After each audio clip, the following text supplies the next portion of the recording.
Oh my god, you guys! May dumating akong napakagandang package. And this is from Clutz. Kay Madam Ann. Oh my god! It's so nice. So, meron tayo makeup brush cleaner. Hi guys! So for today's video, I am going to feature, oh my god, this is so special. This video, I'm going to feature Clutz brushes, Ultimate Beginner Brushes 2.0. So I got the package last night, and thank you so much, Miss Clutz. Ito na siya! Meron siyang, it comes in a jelly pouch, you guys. Alam mo, yung mga Clutz brushes, yung first batch, ginagamit ko pa rin hanggang ngayon. Ito na siya! And then, ito yung sa mga eyeshadow. Okay, so isa-isahin natin. First up is this one right here. This is the small angled brush. Meron na, andito na ang pangalan. And then, Clutz over here. And ito ang itsura ng small angled brush. Next naman is, this is the eyeshadow shader brush.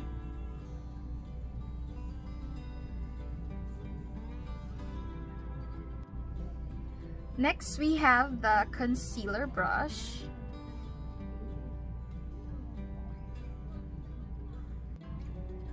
And then we have the fan brush. Next is the small eyeshadow blender.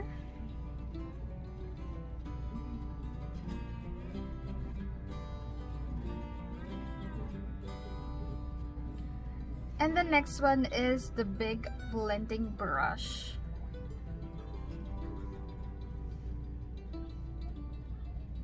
Tayo sa malalaki, and this one is the flat angled kabuki. This can be used for foundation. And then we have the contour brush. Dito ako na-shooketh. Nagbago yung contour brush. Favorite ko yung contour brush ng first collection. Let's see if this will be better or if I will like this the same way as I like the first one.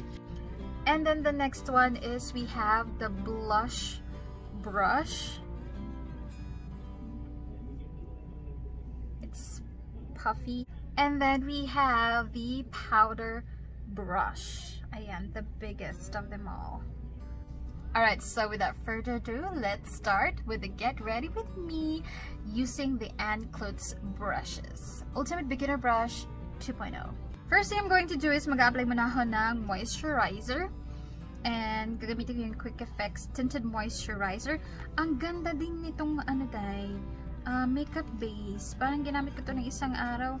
Gandang-ganda ako to sa lapat ng fondasyon ko. So kinuha ko yung ring light ko ng very slight. Ayan, kasi kumukulimlim na naman, guys. What I'm going to do is my brows muna, and gagamitin ko itong bagong small angled brush. And teka, papakita ko yung itsura nung before. Sorry, warak-warak na siya. So this is the before and this is the now, and parang wala naman ako makita masyadong difference.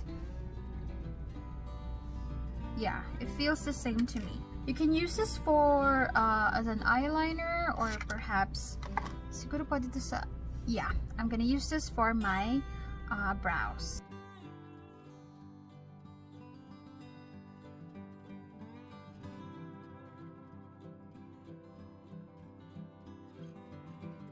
So this is our brows, and honestly, wala naman siya masyadong difference dun sa unang version. It feels the same, it looks like almost the same, so wala naman ako masyadong makakomment dito sa small angled brush. So for foundation, gagamitin ko yung flat angled kabuki, and ito yung the first version and wala na yung handle kasi natanggal na siya kakalaba ko sa kanya. Pero look at the difference, guys. The 2.0 is much bigger and mas buhaghag or fluffier. So, ang reklamo ko dito before, ang hindi ko napusuan dito was yung pagiging angled niya kasi it's sort of kind of awkward or mahirap. Parang masarap sana pag nagaganon siya. And it's still angled, but let's see if it's easier to use.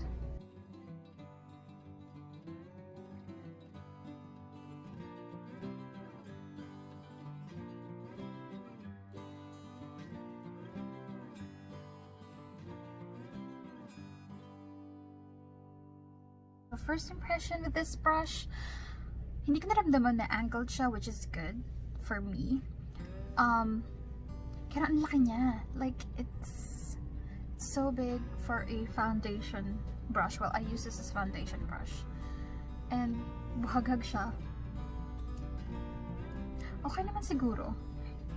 Naninibago lang ako kasi sanay ako sa like super duper dense na, hindi lang ito. I have other brushes like this, super duper dense na flat top kabuki brush that I use for foundation. Pero na-blend naman yan maayos yung foundation. And maganda gumamit ng foundation, ay ng brush for foundation kasi it doesn't absorb the product. So, alam mo yun, makatipid ka with the foundation that you use. Next brush na gagamitin natin is yung concealer brush. I'm not sure if ito ba yung concealer brush nung before. Hindi pala to. It's this one. So, ang difference niya ay yung 2.0 is much fluffier na. And softer. Not softer.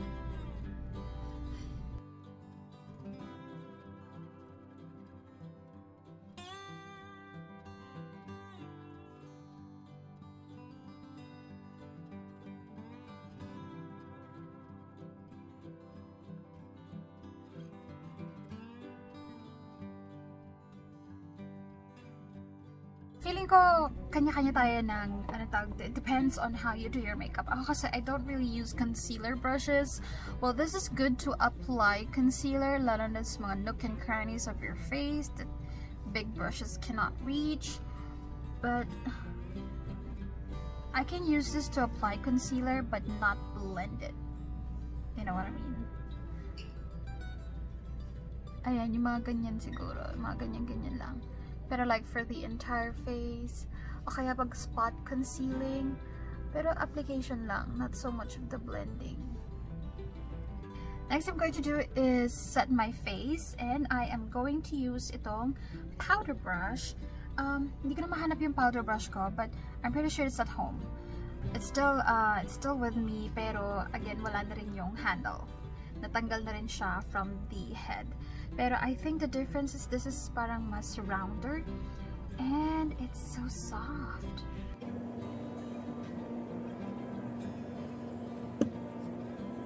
Sa powder brush, wala naman ako masyadong masasabi, but I like it. It feels, it looks different from the first version, but it feels the same. And yung function niya, application niya, it feels the same. And it is so soft, you guys. Next is the contour brush, and ito yung dating contour brush, you guys. Wala na ring handle, natanggal na rin siya sa handle niya. But look at the difference. Talaga ba?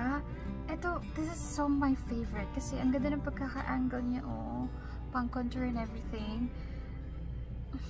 Nagbago. Sige, testingin natin.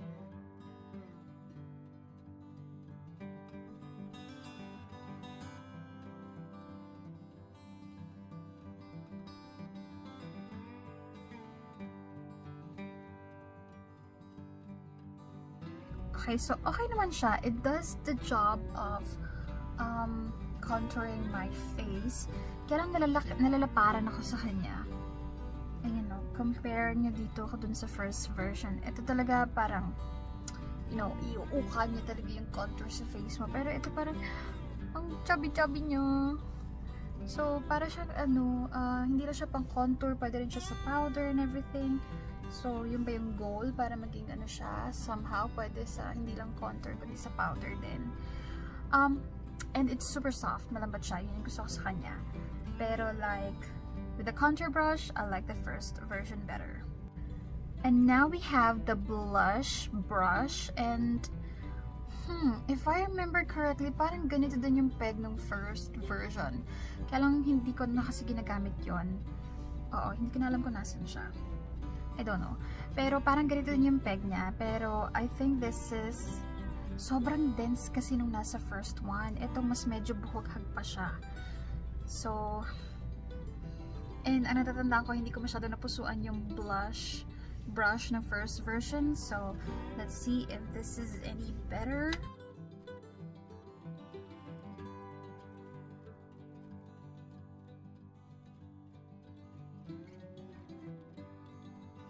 So guys, I still feel the same. Hindi talaga ganito yung mga style ng brush na ginagamit ko with the blushes. Pero with this style, you can use this sa cream blush, sa, ano ba tawag, sa ibang mga, sa liquid blushes kasi nga, medyo, ano siya, compact. Pero when it comes to powder blush, gusto ko pa rin yung, stippling brush. Well, I can say na I kind of like this better than the first version, kasi yung first version parang antigas, if I remember correctly. So for eyeshadow, meron tayong 3 dedicated brushes for eyeshadow. Ito yung small eyeshadow blender, and then the big eyeshadow, big blending brush. And then hanggang ngayon, I still question what is this for. Ito yung first version niya. I'm pretty sure ito na yun. Yung eyeshadow shader brush. Look at the difference. I think I used this to apply a cream eyeshadow. Just apply, as in yung patong ng ganyan, but not for blending. This is not for blending, guys. I don't see myself using this to blend eyeshadows. For my eyeshadows, I'm going to use itong Vice Cosmetics eyeshadow palette, collaboration with BT21.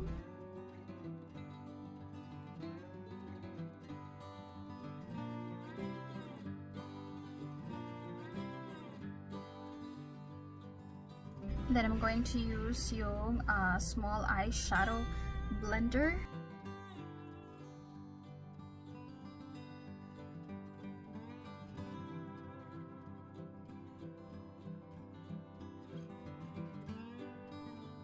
And then sige, I'm going to use this one to get a metallic shade.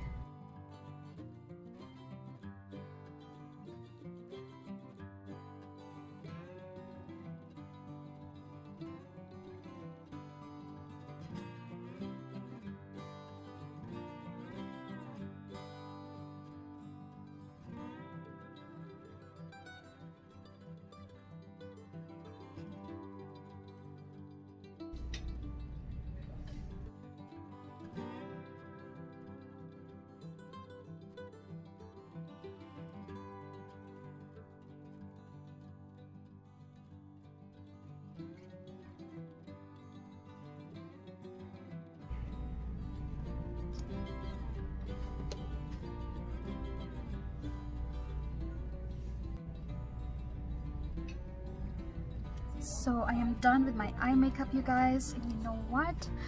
Nagkaroon ako ng change of heart. So kanina, medyo hindi ko napupusuan to. Pero like after doing my eye makeup, parang bet ko na siya. Lalo na dun sa mga metallic or creamy eyeshadows. This is a perfect tool to apply. And a little bit of blend kasi this is softer than the first version. So, okay, sige, it's a yes for me na. Tapos, the thing is, itong dalawa, they are super duper soft. Nakaka-apply siya ng eyeshadow beautifully, nicely, pero ang laki niya. I mean, yeah, somehow close size, pero I think yun din naramdaman ko dito nung una. It's so big. Paano naman yung mamaliliit yung talukap? Pero I like this. I like the big blending brush kahit na big nga siya. Medyo nagda-doubt ako dito sa ang tawag dito sa small eyeshadow blender kasi parang parehas lang sila ng function for me. This is too big. Oo, and yeah, ang hirap i-focus to the corners lang yung eyeshadow kasi medyo malaki siya for me. Para parehas lang sila ng function for me. Now, last brush is the fan brush, and of course we're going to use this to apply our highlighter.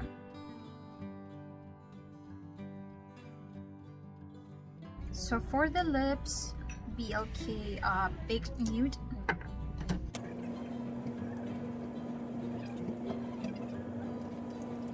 Alright guys, so I am done with my makeup and final thoughts. Honestly, sa lahat ng kinuda ko, sa lahat ng mga reklamo or whatsoever, ang masasabi ko lang is, sa dami ng pieces ng brushes na to, and for just, how much is this? 699? 700 pesos. I think, for a beginner, okay na yon. Pero, maganda yung quality niya. Okay siya for the beginner. Tama yung title niya, Ultimate Beginner's Brushes. So, I do recommend this kapag beginner ka sa makeup. And actually, kahit hindi ka beginner sa makeup, kasi maganda talaga yung quality. Lalo na itong mga big brushes nito. I love their big brushes. Maganda yung quality, guys. So, kung ano man yung kinunta ko kanina, overall thoughts ko pa rin is, I do recommend that you try yung Clutz brushes kung wala ka pa. Or, kung sira na yung first batch mo, go ahead and purchase the new one. Kasi, tinan mo ako, ginagamit ko pa rin siya kahit sira na siya. Kasi, gusto ko nga yung, yung quality ng brush. So, yeah. Those are my final thoughts. And I want to congratulate Madame Clutz for coming up with the version 2.0 of the Ultimate Beginner's Brushes. And, you know what? I hope one day isang araw, maglabas si Madame Anne ng, alam mo yun, like, not just the beginner's brushes, but you know, yung mga nasa mid na. Huwag mo na tayo sa senior or sa professional, yung mga mid na, yung mga iba't ibang klase ng eyeshadow brushes. I'm so looking forward to that. So yeah, we are done getting ready with the Clutz brushes 2.0. Thank you so much for watching, guys, and ilalagay ko yung link ng mga brushes sa description box, so you might want to check it out. Again, thank you so much, and I'll see you in my next one. Bye bye.